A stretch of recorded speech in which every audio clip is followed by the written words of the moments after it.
तेलंगाना के वजीर आला के चंद्रशेखर राव हैदराबाद के मौजूद जगह पर ही सेक्रेटरीट में नई इमारत की संग बुनियाद रखी है और जहां अपने वज़रा की मौजूदगी में आज उन्होंने भूमि पूजन के साथ इसकी शुरुआत भी की है। आपको बता दें कि रियासती बीजेपी इसकी मुखालफत कर रही है। उनका कहना है कि जहनी शुबहात से आवाम का करोड़ों रुपया बीजेपी बर्बाद नहीं होने देगी। तकरीब के मुखालफत कर रहे बीजेपी एमएलए राजा सिंह और रामचंद्र राव समेत कई लीडरान को हिरासत में ले लिया गया। पुरानी इमारत तोड़कर नई इमारत की तामीर को लेकर बीजेपी का कहना है कि एनटी रामाराव के हाथों बनी ये तारीखी इमारत केसीआर अपनी अना के लिए मिसमार कर रहे हैं, जिसकी वजह से रियासती आवाम की कड़ी मेहनत के 500 करोड़ रुपए की बर्बादी हो रही है। But by arresting us, he cannot stop our voices. We have a right to give our voice and stand for the people of this state. How many secretaries does he need to function from? पहले झारखंड, फिर मगरबी बंगाल और अब महाराष्ट्र में मजहबी नारा लगाने को मजबूर करने का दौर जारी है। ठाणे के मुमरा इलाके में एक टैक्सी ड्राइवर के साथ कुछ ऐसा ही मामला पेश आने की खबर है। तड़के 3 बजे के आसपास जब मुतासिर ड्राइवर की टैक्सी खराब हो गई तो इस दौरान बाइक पर आए मुलजिमों ने पहले बीच में गाड़ी खड़ी करने पर नाराजगी का इजहार किया और जब उन्हें पता चला कि ड्राइवर एक खास तबके से ताल्लुक रखता है तो उस पर मजहबी नारे लगवाने के लिए मारपीट शुरू कर दी। 23 जून के मामले की शिकायत पर पुलिस ने 3 मुलजिमों को गिरफ्तार कर लिया है। इससे पहले झारखंड में पेश आए मॉब लिंचिंग को लेकर कल से पूरे मुल्क में मुजाहरा हो रहा है। ऐसे मामलों के लिए जहां एनसीपी सियासी मफाद बता रही है तो वहीं मरकजी वजीर रामदास अठावले ने कहा कि सरकार कार्रवाई से पीछे नहीं हटेगी। जो पूरे देश में हो रहा है जय श्री राम के नाम से, वो भगवान राम की बदनामी है। जिस धर्म के नाम पे ये किया जा रहा है वो धर्म बहुत बड़ी मानसिकता रखता है। ये धर्म असहिष्णु नहीं है। इस धर्म में सबको साथ लेके चलो, पूरा विश्व अपना है, ये बात कही है अपने वेदों में। वसुदैव कुटुंबकम कहने वाला ये धर्म इतना छोटा नहीं हो सकता। इस धर्म को कुछ चुने हुए गिने हुए लोग अपने व्यक्तिगत स्वार्थ के लिए, अपनी सियासत का उल्लू सीधा करने के लिए बदनाम कर रहे हैं। तो मुल्क में लगातार हो रहे मॉब लिंचिंग के वाकयात के खिलाफ पार्लियामेंट हाउस के बाहर समाजवादी पार्टी के अरकान ने भी मुजाहरा किया। पार्टी लीडर आजम खान की क़यादत में गांधी के मुजस्समे के पास धरना दिया और इस दौरान उनके हाथों में एक तख्ती थी जिस पर लिखा था, बापू मौन तोड़ो, हथियार और हत्या से निजात नामुमकिन है। तो दूसरी जानिब महाराष्ट्र के औरंगाबाद में कई समाजी और सियासी तंजीमों ने मुजाहरा किया जिसमें सभी मज़ाहिब के लोग शामिल हुए और कमिश्नर के जरिए सदर के नाम दिए गए मेमोरेंडम में मुलजिमान के खिलाफ सख्त कार्रवाई की मांग की गई।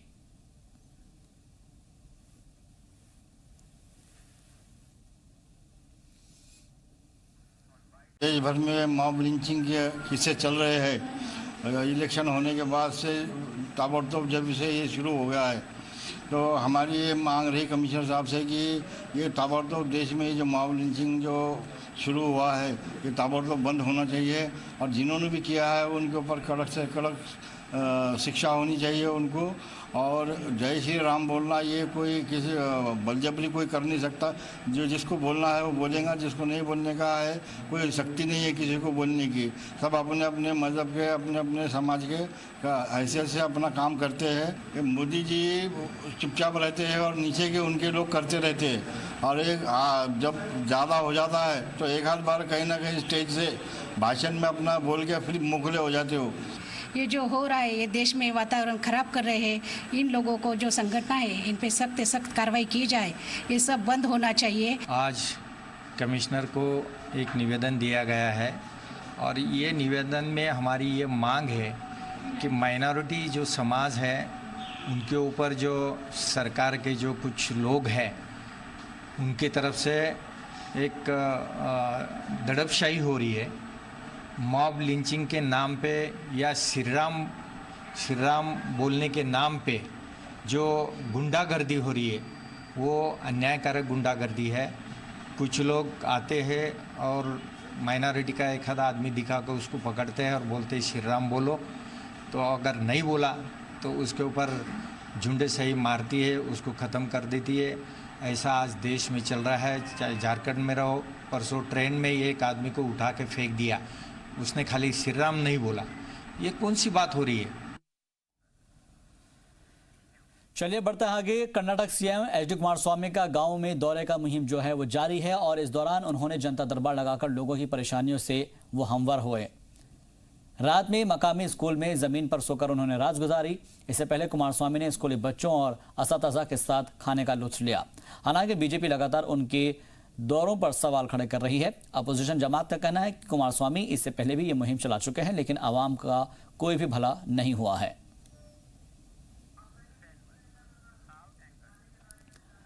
और वहीं दूसरी जानिब कर्नाटक के वजीर आला एच डी कुमारस्वामी के अंदाज पर बीजेपी ने सवाल उठाए हैं। पार्टी की खातून लीडर का कहना है कि अवाम को नाराजगी जताने का पूरा हक है और जब वे गांव में निकले हैं तो अवाम की परेशानी दूर करें। एमपी शोभा ने कुमारस्वामी के उस बयान का भी जिक्र किया जिसमें उन्होंने गुस्से में पीएम मोदी को वोट देने का जिक्र किया था। हालांकि साबिक सीएम सिद्धरमैया का कहना है कि वे वहां के हालात को समझे बगैर अपना मौक़िफ़ नहीं देंगे। वाज़ेह है कि कल रायचूर पहुंचने पर सीएम कुमारस्वामी के सामने ही YTPS मुलाजिमों ने जमकर हंगामा किया था। मुलाजिमों ने और अपने गांव चलो प्रोग्राम के तहत सीएम जब बस से रायचूर जा रहे थे, किसी दौरान अपने मुतालबे को लेकर मुलाजिम हंगामा करने लगे। वहां मौजूद पुलिस अफसर ने कड़ी मशक्कत के बाद उनकी बस को वहां से रवाना कराया था। हंगामे से नाराज सीएम ने कहा कि वोट मोदी को दोगे और काम के लिए यहां आते हो। ಗೊತ್ತಿಲ್ಲ ಯಾವ ಕಾಂಟೆಕ್ಸ್ಟ್ನಲ್ಲಿ ಹೇಳಿದಾರೋ ಗೊತ್ತಿಲ್ಲ ನನಗೆ. ಅದಾದಮೇಲೆ ಅವರು ಅಪೋಲಜೈಸ್ ಮಾಡಿದ್ದಾರೆ, ಗೊತ್ತಿಲ್ಲ ಯಾಕೆ ಮಾಡಿದ್ರು ಏನು ಅಂತ ನನಗೇನು ಗೊತ್ತಿಲ್ಲ. ಬಟ್ ಯಾವ ಕಾಂಟೆಕ್ಸ್ಟ್ನಲ್ಲಿ ಮಾಡಿದ್ರು ಅಂತ ಗೊತ್ತಿರೋದಿಲ್ಲ. ನಾನು ಸುಮ್ಮನೆ ರಿಯಾಕ್ಟ್ ಮಾಡಬಾರ್ದು, ಇನ್ನೊಂದು ಇದಕ್ಕೋಸ್ಕರ ಮಾಡೋಕ್ಕೆ ಹೋಗಬಾರ್ದು, ರಿಯಾಕ್ಟ್ ಮಾಡಬಾರ್ದು. Without knowing the context, without knowing the ground reality, I should not react.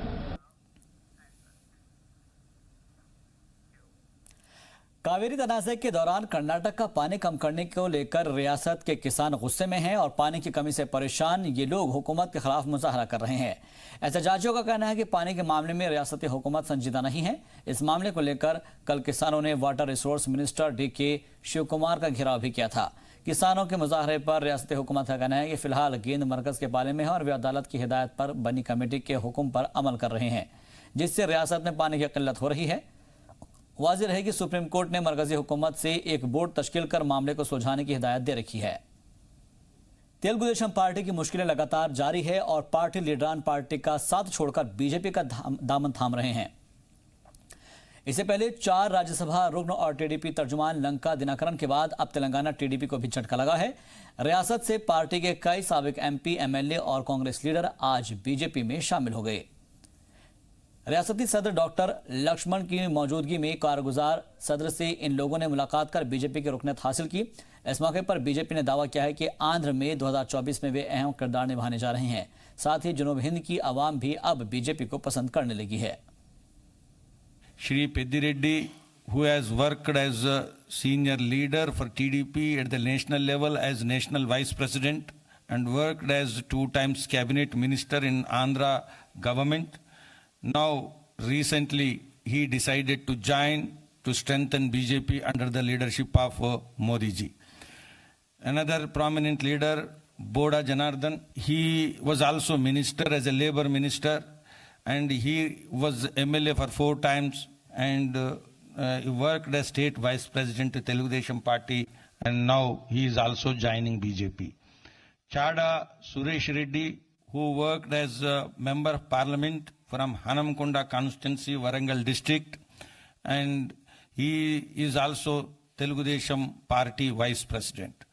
Shri Shashidhar Reddy, student leader he was from ABVP, then he worked as a Congress leader, ex officio PCC member, and he representing the Medak assembly constituency.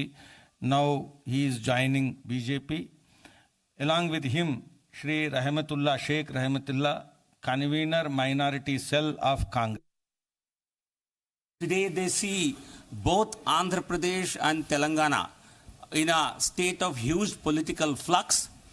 I will only say, please keep a close watch on Telangana and Andhra Pradesh, because what has happened in West Bengal and Odisha in the eastern part of India is going to play out in Telangana and Andhra Pradesh in 2024. So these are the states, growth states for the BJP. You will see how the entire opposition is getting completely eliminated and people are moving towards the BJP, and that's the reason why political leaders are also converging in the BJP. मुल्क के motor sport legendary करिबर्धन की याद में unique motor sports car museum का इनेकाद किया गया और जिसमें नई तकनीकी कारों की नुमाइश लगाई गई। इस मौके पर करिबर्धन के हसूलियाबियों को याद करते हुए उन बेहतरीन इंजीनियर उनको बताया गया और प्रोग्राम को कई मौक़ों पर मुल्क का नाम रोशन करने वाले वर्धन के नाम पर होने पर खुशी जताई गई। इस दौरान तरह तरह की कारों और उनके मुकाबले के दौरान उनकी खूबियों का भी जमकर बखान किया गया। पड़ोसी रियासत कर्नाटक में पानी की किल्लत से परेशान तेलंगाना में अगले 24 घंटे में बारिश होने का अंदाजा लगाया जा रहा है, जहां महकमा मौसमियात के मुताबिक रियासत के कई हिस्सों में भारी और औसत बारिश होगी। इसके बाद रियासती आवाम को गर्मी से राहत मिलना शुरू हो जाएगी। महकमे का कहना है कि मगरबी बंगाल से चले मानसून की वजह से आंध्र प्रदेश के कई हिस्सों में भी बारिश हो सकती है। चलिए बढ़ते आगे। कर्नाटक के मंगलुरु में सालाना कस्टर्ड ऑन जी डीना तकरीब का इनेकाद किया गया, जहां पर लगातार 10 से 12 साल से मानसून सीजन में होने वाले इस तकरीब में पानी में जमकर मस्ती होती है। जनशक्ति सुब्रमण्यम स्वामी मंदिर के जेर एहतमाम तकरीब में आम लोग शिरकत करते हैं, जहां पानी में होने वाले तरह तरह के मुकाबले होते हैं। इसमें सकाफती प्रोग्राम में जमकर मस्ती होती है। जीतने वाले को इनाम भी दिया जाता है। अवामी पैसे की बिना पर होने वाले तकरीब में शामिल होने वालों का कहना है कि पूरे साल इस तकरीब का इंतजार रहता है, जिसके बाद कहा जा रहा है कि इसके लिए खित्ते के बाशिंदे मुबारकबाद के मुस्तहक हैं।